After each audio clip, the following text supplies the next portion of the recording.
What do you think the biggest myth of the hair transplant is that people that are seeking it may fall for? Even I was believing those myths before. For example, the first thing, the very primitive, very basic information. If you shave, it grows better. No, that's not something like that. Or after 50s, do I lose hair? No, you can lose in any age. It has no age actually.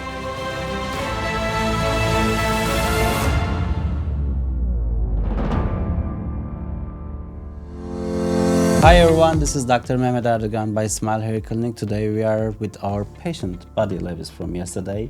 We wanted to talk about his journey, his experience with us, and also other things as well. So welcome, Buddy, to the Smile Hair Clinic studios today. Thank you so much for having me. It's a pleasure. We wanted to talk about the experience mostly. What you have so far, how you experienced so far. Of course, you have some dressing in your back. You have some transplanted hairs in the front. But probably who is watching us could be also curious about what's the frontal part. So Buddy needed hair transplantation with his crown area, also for the temporal parts from the front. But sometimes we do it to some patients who is willing to remove some hairs, some unwanted hairs, because he was shaving the frontal part. Sometimes patients have very unreal, unnatural results with some clinics, so we also remove those hairs as well.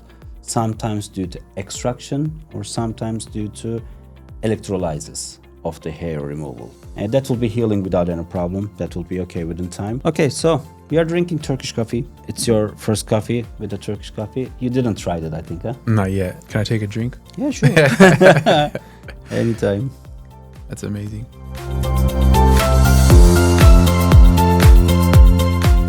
So, Buddy, I would like to ask the most important question. How you decide to come to Turkey? How you find Turkey as a hair transplant country and Smile as a hair transplant clinic? Yeah, that's a good question, because honestly, when you say Turkey, I would think hair transplant right away. I think anyone from the United States would honestly say that. But what happened was I was starting to search for hair transplant services or different things, and I was really looking at the transformations. As a fitness coach and just all around business coach, I want someone who's going to give me the best results. Okay. So what brought me to you is your transformations and the results that you were getting within your clients, and also just how you take care of everything. I think one of the greatest things that I was worried about was coming to a country that, number one, I didn't know that was safe. Yep.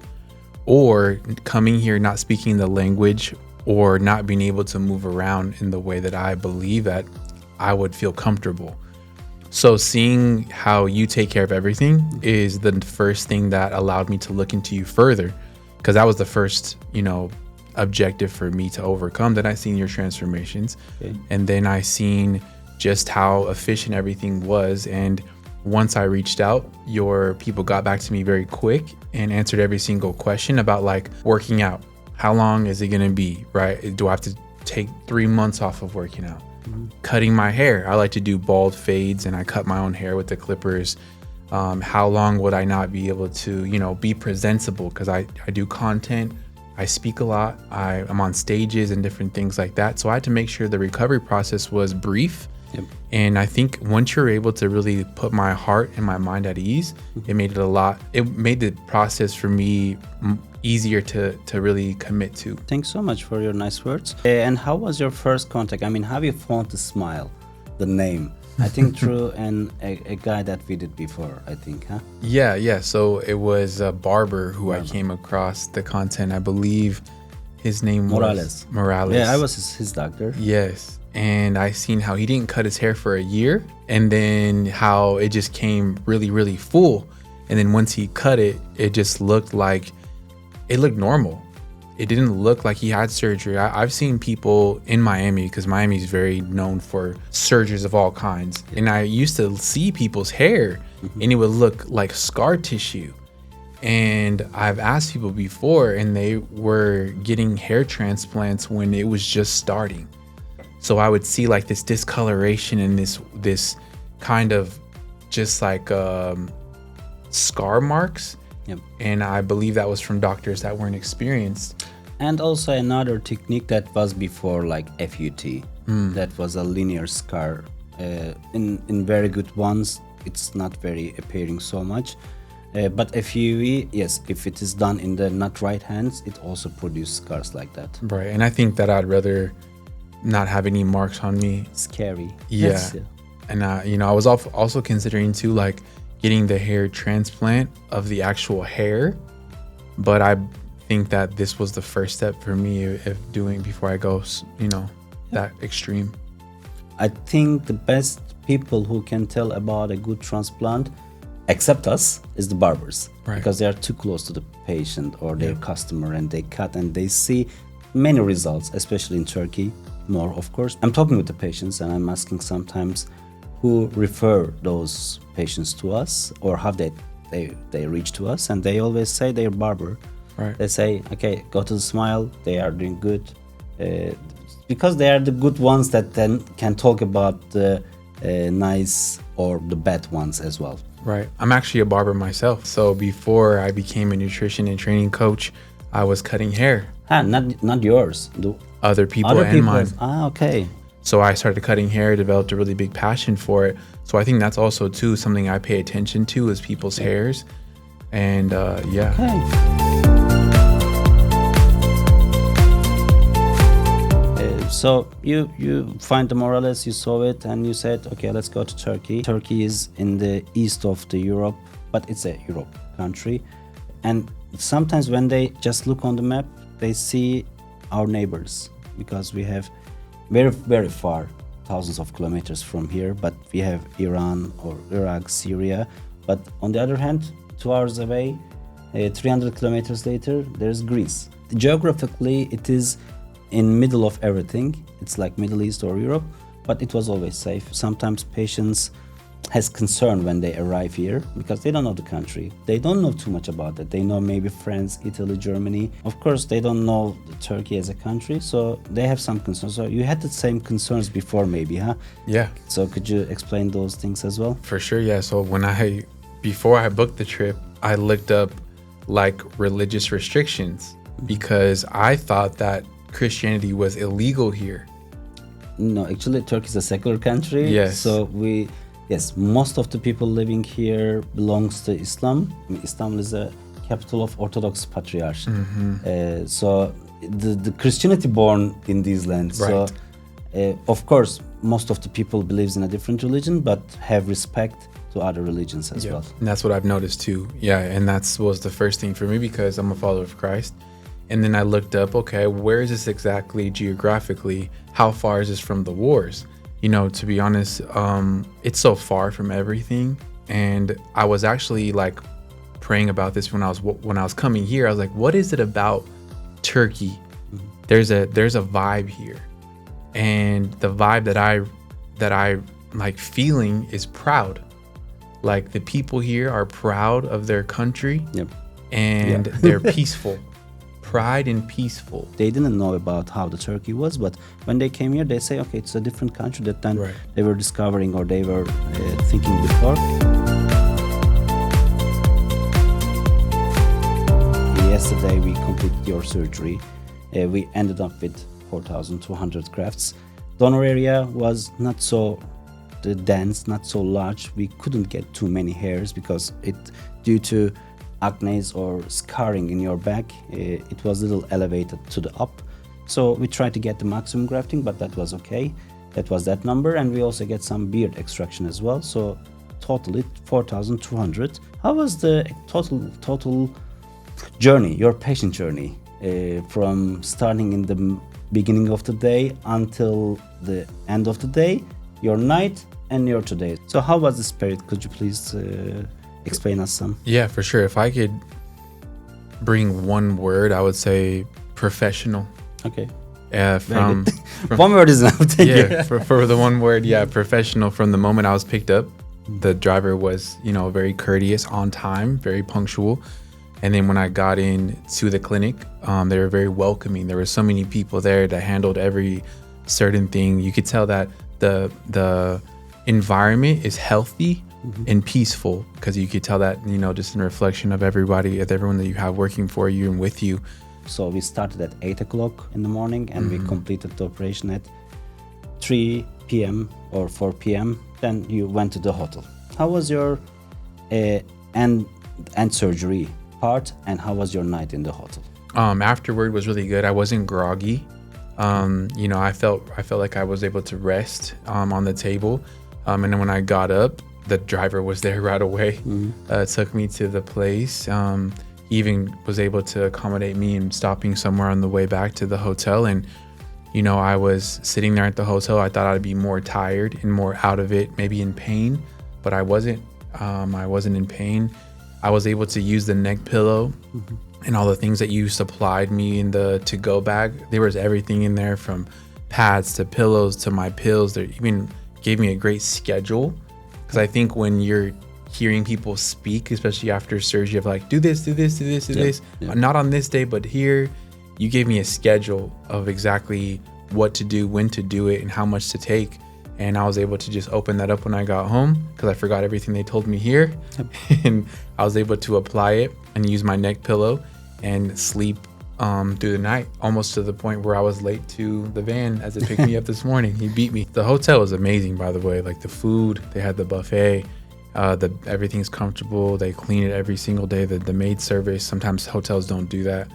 And it was very comfortable. In Turkey, hospitality, hotel management, food service, if I compare to the United States, I think maybe Far East, like Indonesia, Bali, they are also very good. But Turkey is very good in this point. Turkey is a touristic country. I think 20-30 million people visiting annually, or Istanbul also more than 20 million. So the whole year, 60 million people is visiting Turkey from Europe mostly, or Russia, or from other countries, who is willing for sun, beach, resort, food, culture. In Turkey you can find everything. I mean, not too many people knows from your area, but I think they should discover more about visiting Turkey. So it's like a journey. It's like a journey that you combine with the treatment and the tourism together. That's called medical tourism, actually. Yeah, if you were to say, like, if you could do this trip over again from the beginning, what would you do differently? And that would it be like? Come out a couple of days earlier. That's right. I would go experience the culture.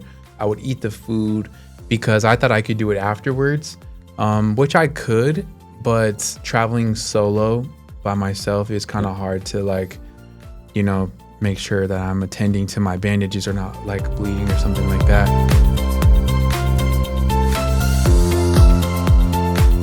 Okay, buddy. I mean, we have a good conversation, but we also have some limited time. So I would like to ask the last questions that you are curious with, so I can answer them. Yeah. Thank you for, the entire experience. And I did have a couple questions for you, just seeing what you're doing in the space. Because like I said, on the social media, I always look for proof.